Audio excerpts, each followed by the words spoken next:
नमस्कार प्रेक्षकांनो, मालिकेच्या आजच्या भागामध्ये आपल्याला पाहायला मिळणार आहे की शौर्य खूप खुश झालाय. त्याला खूप छान वाटतंय कारण ऊर्जा घरी आली आहे. ऊर्जाने एवढं सगळं केलेलं असतं, या सगळ्या गोष्टींचाही त्याला आनंद झालेला असतो कारण ऊर्जा या सगळ्यातून सुखरूपपणे बाहेर आलेली आहे. ही गोष्ट त्याला खूप छान वाटत आहे. त्यासोबतच इकडे पाहायला मिळतं ते म्हणजे शौर्य म्हणत असतो की डॅड खरंच खूप ग्रेट आहेत. म्हणजे एवढं सगळं झालेलं होतं, एवढे सगळे गैरसमज त्यांनी दूर केले, एवढा त्यांच्या मनात राग होता किंवा तुझ्या मनात राग होता, एवढं सगळं सोडून डॅड आपल्या मदतीला आलेत. पण ऊर्जाला माहितीये की हर्षवर्धन जहागीरदारने तिला या सगळ्यातून बाहेर काढण्यासाठी काय काय केलेलं आहे आणि का तिला तो बाहेर काढतोय, ह्या सगळ्या गोष्टी ऊर्जाला माहिती आहेत. शौर्यला बिचारायला काहीच माहित नाहीये. त्याला असं वाटतंय की त्याचे डॅड खूपच चांगले आहेत आणि त्याच्या डॅडनी हे सगळं केलंय, त्याला तिला सुखरूप सोडवतायत. इकडे हर्षवर्धनवरती विजया जाम भडकलेली असते कारण मला शंकाच होती, म्हणते की तुम्ही एवढं का तिच्याबद्दल हे करताय. मला कळतच नाहीये की तुमच्या डोक्यात काय चाललंय नक्की, तुम्ही असं का वागताय. असे अनेक प्रश्न तिला पडलेले असतात आणि ती आवर्जून ते प्रश्न विचारत असते. तिला असं वाटत असते की का माझा नवरा असा का वागतोय, असे प्रश्न तिला पडलेले आहेत. आणि तेव्हा मात्र इकडे हर्षवर्धन तिला म्हणत असतो की काही गोष्टी ज्या असतात ना, त्या शांतपणे करायच्या असतात, एवढं लक्षात ठेव, असं तिला हर्षवर्धन सांगत असतो. तेव्हा मात्र ती म्हणत असते, पण हो तुमचं काय चाललंय, तुम्हाला कळतंय का, तुम्ही काय बोलताय आणि कशा पद्धतीने बोलताय, हे लक्षात येतंय का, असं म्हणत ती हर्षवर्धनला बोलत असते. हर्षवर्धनचं असं म्हणणं आहे शांतीत क्रांती करायची, कारण आपण जे काय करणार आहोत ते कोणाला कळताही कामा नये. इकडे विजया मात्र जाम चिडलेली असते. ऊर्जा सकाळी उठून किचनमध्ये काम करत असते. ऊर्जाला ती म्हणते की माझ्या किचनमध्ये यायची हिंमत कशी झाली, कारण तू खुनी आहेस, तू माझ्या किचनमध्ये यायचं नाही, असं ती वारंवार इकडे ऊर्जाला सांगत असते. तर हे सगळं कशा पद्धतीने होणार आहे ते आपण डिटेलमध्ये पाहणार आहोत, कारण ऊर्जाने ठरवले काहीही झालं तरीही हर्षवर्धन जहागीरदारचा पर्दाफाश केल्याशिवाय मी शांत राहणार नाही, हे ऊर्जाने मात्र ठरवलेलं असतं. त्याच वेळेस इकडे शौर्य सुद्धा तेवढाच शांतपणे सगळी परिस्थिती हँडल करत आहे. सगळ्या गोष्टी तो शांतपणे ठरवत आहे. आणि इकडे आता विजयाचा मात्र राडा सुरू असतो. तर घरात ऊर्जाला घेऊन शौर्य आलेला असतो. ऊर्जाचं औक्षण करायचं असतं असं आजीने सांगितलेलं असतं. त्याच वेळेस आता तिथे विजया येते आणि ते सगळं ताट, औक्षणाचं ताट आहे ते उधळते. त्यावेळी दिव्याला मात्र खूप आनंद झालेला असतो. तिला खूप छान वाटत असतं कारण तिच्या मनाप्रमाणे गोष्टी घडतेत. चला, ऊर्जाची वाट लागली ना, ऊर्जाची वाट लागली म्हणजे दिव्या खुश, हे मात्र नेहमीचं समीकरण आहे. तेव्हा विजया म्हणते की ही मुलगी या घरात राहणार नाही, हिचा आणि आपला काहीही संबंध नाही, असं ती सांगत असते आणि ऊर्जाला घराच्या बाहेर काढत असते. मग मात्र इकडे शौर्य तिथे येतो आणि म्हणतो की ठीक आहे मग, जर ऊर्जा या घरात राहणार नसेल तर मीही या घरात राहणार नाही, असं म्हणत शौर्य सुद्धा आता घरातून बाहेर पडायला लागलेलं असतं. ऊर्जाला म्हणतो की चल. तेव्हा सगळेजण आता शौर्याला सांगत असतात की असं नको करू. आजी तिकडून ओरडून सांगते की शौर्य असं नको करू, कारण आता डोक्यात राग घालून घ्यायची वेळ नाहीये, ही तुला कळतंय का परिस्थिती काय आहे, तुम्ही दोघांनीही कुठं जायचं नाही, असं आजी त्यांना सांगत असतात. तेव्हा मात्र ऊर्जा म्हणते की नाही शौर्य, तू कुठेही नाही यायचं, कारण काहीही झालं तरीही या सगळ्या गोष्टी ज्या आहेत ना, त्या तुझ्या लक्षात आलेल्या आहेत, हे मला माहिती आहे. तरी पण ती सांगत असते आजी की हे बघ शौर्य, या घरातून कोणीही बाहेर पडायचं नाहीये, कारण आत्ता सध्या परिस्थिती काय आहे ते आपल्याला माहिती आहे. या सगळ्या परिस्थितीतून आपण एकमेकांना सावरत आता पुढे जायचं आहे. तेव्हा ऊर्जा म्हणते की सासूबाई, कारण हर्षवर्धन तिथे येतो आणि हर्षवर्धन जोरात ओरडतो, बस झालं शौर्य, आत्ताच्या आत्ता ऊर्जाला आत घेऊन जा, कुठेही जायचं नाहीये तू आणि ऊर्जाने. आणि विजयाला तो ओरडून सांगू लागतो की विजया काय झालंय तुझं, तुला कळत नाहीये का, ती कुठेही जाणार नाहीये, ती याच घरात राहणार आहे, असं म्हणत हर्षवर्धन जोरात ओरडलेला असतो. आणि तेव्हा मात्र विजया पाहतच राहते, कारण विजयाला कधी वाटलंच नव्हतं की हर्षवर्धन तिच्यावर ओरडेल किंवा तिच्या बाबतीत असा विचार करेल. तिला ओव्हर कॉन्फिडन्स होता. तिला असं वाटायचं की हर्षवर्धन जहागीरदार जे आहेत ते कधीच माझ्या विरोधात जाणार नाहीत, असं तिला वाटत होतं. पण आता हर्षवर्धनने तिचंच तोंड बंद करायला सांगितलेलं असतं. इकडे मात्र आता शौर्य ऊर्जाला घेऊन रूममध्ये चाललेला असतो, पण विजया तिथं आडवी येते आणि ऊर्जाचा हात पकडते आणि म्हणते नाही, कुठे चाललेस तू, तुला मी कुठेही जाऊ देणार नाहीये. जो त्रास आम्हाला तुझ्यामुळे सहन करायला लागलेला आहे, तो त्रास तुला सहन करायला लागणार आहे, असं सांगितलं जात असतं. तेव्हा मात्र इकडे सगळेजण पाहत असतात, सगळ्यांना लक्षात आलेलं असतं. तेव्हा हर्षवर्धन म्हणतो की शौर्य जा, आत्ताच्या आत्ता आतमध्ये जा, कारण काही झालं तरी हिच्या तोंडाला लागण्यात काही अर्थ नाहीये, हे शौर्याच्या डोक्यात असतं. त्याचबरोबर इकडे आता हर्षवर्धन विजयाला म्हणतो की विजया, तुला कळतंय का काय चाललंय? ऊर्जा या घरची सून आहे आणि मी सांगितलंय, माझा शब्द फायनल आहे. तेव्हा विजया ऊर्जाला म्हणते की बरोबर आहे, माझं अख्खं कुटुंब माझ्या विरोधात चाललंय आणि तुला आनंद होत असणार आहे, कारण गोष्टी तुझ्या मनाप्रमाणे घडतात. असं म्हणत विजयाचा कांगावा सुरूच झालेला असतो, ती ऐकायलाच तयार नसते.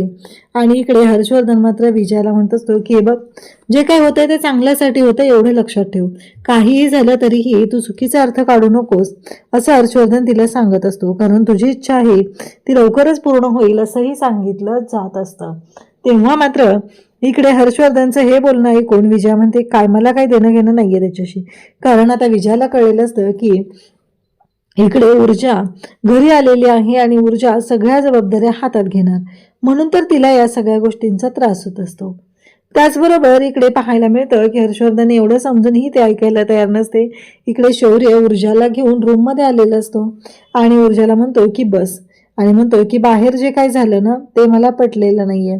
खरं तर अशा पद्धतीने जो काय अटॅक करण्यात आला ते पूर्णपणे चुकीचं आहे. ऊर्जा म्हणते की इट्स ओके, कारण आपण लग्न केलेलं आहे किंवा आपण एक मोठं कार्य काहीतरी करतोय, तर असे लोक येणारच आहेत, असं ऊर्जा शौर्यला सांगत असते. तेव्हा मात्र इकडे शौर्य म्हणतो की म्हणजे, तेव्हा ऊर्जा म्हणते की ठीक आहे. शौर्य म्हणतो की थांब, मी आलो. इकडे ऊर्जा विचार करत असते. ऊर्जाला वाईट वाटत असतं की हे सगळं काय होऊन बसलंय, या सगळ्या गोष्टी अशा का होत आहेत, हा विचार ऊर्जा करत असते. ती रूममध्ये आलेली असते. तिला आठवत असतं विजया म्हणालेली असते की तू खुनी आहे, या खुनी मुलीला माझ्या घरात जागा नाही. त्याचबरोबर शौर्य म्हणालेलं असतो की जर ऊर्जा या घरात राहणार नाहीये तर मी सुद्धा या घरात राहणार नाही. ते सगळं तिला आठवत असतं. आणि त्यानंतर आठवतो तो प्रसंग कोर्टातला, कारण कोर्टामध्ये जो काही राडा झालेला आहे किंवा पोलीस स्टेशनमध्ये हर्षवर्धन आणि तिच्यामध्ये जो काही झालेला गोंधळ आहे, तो मात्र इकडे तिने कोणालाही सांगितलेला नाहीये, म्हणून तिला तिचं मन खात आहे. तर इकडे शौर्य जेव्हा ऊर्जाला म्हणतो की थांब, मी आलोच, असं म्हणत शौर्य बाहेर निघून जातो.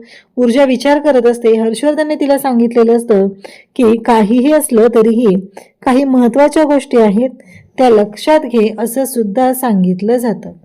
तर इकडे शौर्य म्हणतो की ऊर्जा म्हणते की काय, कारण ऊर्जाचं लक्षच नसतं, ऊर्जा त्या विचारात अडकलेली असते.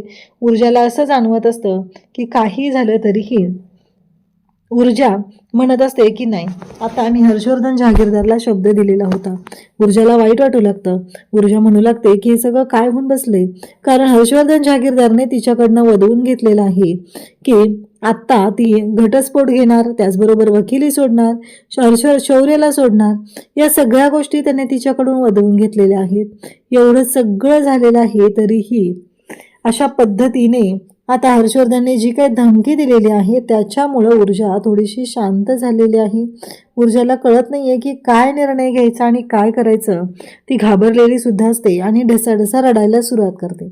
ऊर्जा जेव्हा ढसाढसा रडायला सुरुवात करते तेव्हा शौर्य म्हणतो की ऊर्जा काय झालंय, कशामुळे रडतेस तू? ऊर्जाला मात्र कळत नसतं. शौर्य म्हणतो की सगळं ठीक होणार आहे, शांत हो तू, असं म्हणत शौर्य तिला शांत करत असतो.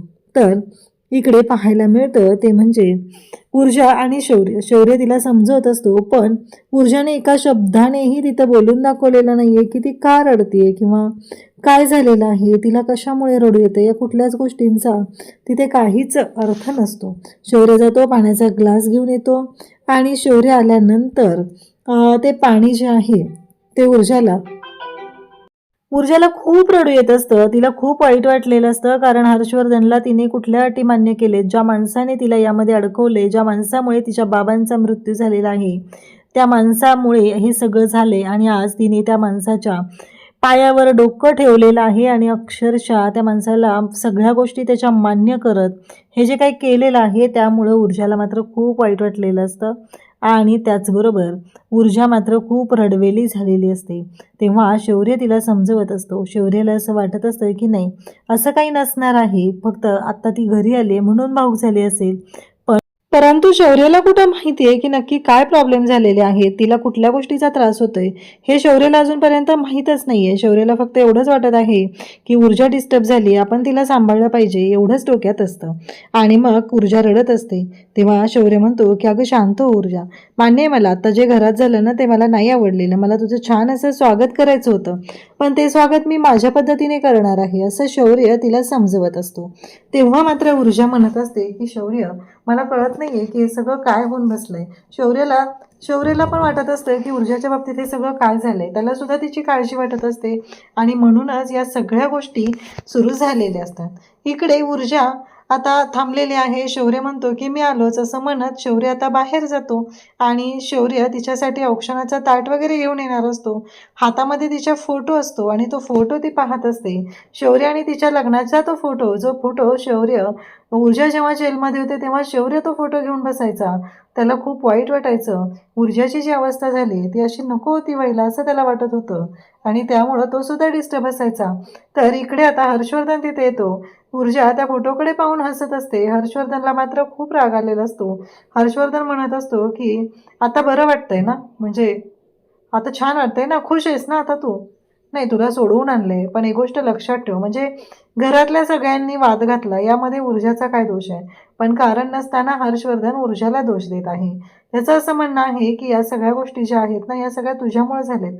या सगळ्याला तू कुठंतरी जबाबदार आहे, असं म्हणत हर्षवर्धन तिला दोष देत असतो आणि म्हणत असतो की काही झालं तरीही एक गोष्ट लक्षात ठेव, कारण तुला विसरून चालणार नाहीये की तुला जरी या घरात मी राहायला परवानगी दिलेली असली तरीही एक गोष्ट मात्र आहे आणि ती म्हणजे की तुला आणि शौर्यला, आज शौर्य तुझ्या येण्याने खूप आनंदी झालेलं आहे, खूप खुश आहे, सगळी जोरदार तयारी करतोय, पण त्याचा अर्थ असा नाही की या सगळ्या गोष्टी ज्या घडत आहेत त्या वेगळ्या पद्धतीने घडत आहेत, असं म्हणत इकडे तिला सांगून जातो की तुझं आयुष्य हे खूप कमी आहे, त्यामुळं तू या घरामध्ये जास्त दिवस टिकणार नाहीस, असं बोलणं सुरू झालेलं असतं. तर इकडे ऊर्जा आता थांबलेली असते आणि तिला लक्षात येतं की हर्षवर्धनने तिला सांगितलंय की तुमचा डिवोर्स होणार आहे. या गोष्टीचं सुद्धा तिला वाईट वाटलेलं असतं आणि तेव्हा मात्र हे सगळं जेव्हा घडत आहे आणि नेमकं त्याच वेळेस आता शौर्य तिथे येतो. औक्षणाचा ताट घेऊन तो आलेला असतो आणि तेव्हा मात्र इकडे ऊर्जा तिथं बसलेली असते. शौर्य तिला बसवतो आणि तिला म्हणतो की थांब. मग ऊर्जा आणि शौर्य आता दोघंही समोरासमोर असतात. तर इकडे शौर्याने औक्षणाचं ताट आणलंय, ऊर्जाचं तो औक्षण करायला लागलाय. तिला खूप प्रेमाने तो समजवत असतो. तिला म्हणत असतो की काळजी करू नको. आता ऊर्जाच्या चेहऱ्यावर सुद्धा आनंद दिसत असतो. शौर्य स्वतःच्या हाताने तिचं औक्षण करतोय आणि तिला म्हणतो की खरंच मला माफ कर, मगाशी जे झालं ना त्यासाठी तो तिची माफी सुद्धा मागत असतो. तेव्हा ऊर्जा म्हणते की इट्स ओके. त्यानंतर शौर्य म्हणतो की हे तुझ्यासाठी गिफ्ट, असं म्हणत शौर्याने ऊर्जाला गिफ्ट सुद्धा दिलेलं असतं आणि ऊर्जा म्हणत असते काय झालं. तेव्हा शौर्य म्हणतो की हे बघ, कसं आहे माहिती आहे का, मला नेहमी तुला आनंदी ठेवायचंय, सुखात ठेवायचंय, आनंदात ठेवायचंय, तुला कोणत्याही गोष्टीचा त्रास होऊ द्यायचा नाही, त्यामुळं मी तुझ्यासाठी रोज सगळं करणार आहे. तुला ज्या गोष्टीमुळे आनंद होतो की नाही त्या सगळ्या गोष्टी मी तुझ्यासाठी करणार आहे, असं सांगितलं जातं. आणि त्याचबरोबर इकडे ऊर्जा आणि शौर्य दोघंही आता एकमेकांना मिठी मारतात. ऊर्जाने मिठी मारलेली असते तेव्हा तिला खूप छान वाटतं. तिला असं वाटत असतं की खरंच या सगळ्यातून शौर्य माझ्यासोबत आहे ना, मग बास. कारण शौर्य ऊर्जाला घरात घेत नव्हते, तर शौर्याने सुद्धा हे घर सोडून जाण्याचा निर्णय घेतलेला होता. आणि तेव्हा आता ऊर्जाला हे आठवतं की हर्षवर्धन जहागीरदारने तिला सांगितलंय की या घरातून, म्हणजे या जेलमधून जेव्हा तू घरात येशील तेव्हा शौर्य आणि तुझ्यामध्ये नवरा बायकोचं नातं नसेल. शौर्य खूप एक्सायटेड असेल सगळ्या गोष्टींसाठी, पण त्याला थांबवायला तू असलं पाहिजे, हे सगळं बोलणं सुरू झालेलं असतं. आणि मग मात्र आता शौर्य तिच्या जवळ आलेला असतो तेव्हा ऊर्जा त्याला थांबवते. त्यानंतर ऊर्जा झोपलेली असते. शौर्य ऊर्जाच्या डोक्यावरून हात फिरवत असतो आणि तिला म्हणत असतो की बघ, तू मला सांगायची ना नेहमी, काळ हे प्रत्येक गोष्टीवर छान असं औषध आहे, इलाज आहे, पण बघ आज तेच झालं. डॅडने सगळ्या गोष्टी विसरून तुझ्यासाठी एवढा स्टँड घेतलेला आहे. तर इकडे हर्षवर्धनवर विजया ओरडत असते, कळतंय का तुम्हाला, तुम्ही काय करून बसलाय या सगळ्या गोष्टी, हे सगळं कोणामुळे झालंय, या सगळ्या गोष्टीला जबाबदार कोण आहे, तुम्ही आहात, असं म्हणत तर ती त्याला दोष देत असते. हर्षवर्धन म्हणत असतो, की "जरा शांत हो. तुला मी किती वेळा सांगितलंय, एवढा गोंधळ घालायची गरज नाहीये. मी तुला सांगितलंय ना, मी तिला सहज बाहेर काढेल, पण तुला ऐकायचंच नाहीये." इकडे मात्र पाहायला मिळतं ते म्हणजेच, की आता काहीही झालेलं असलं तरीही शौर्य आणि ऊर्जा दोघंही एकत्र आलेले आहेत आणि त्यांचं नातं छान असं फुलू लागलेलं आहे. अशाच अपडेटसाठी चॅनलशी कनेक्ट राहा. थँक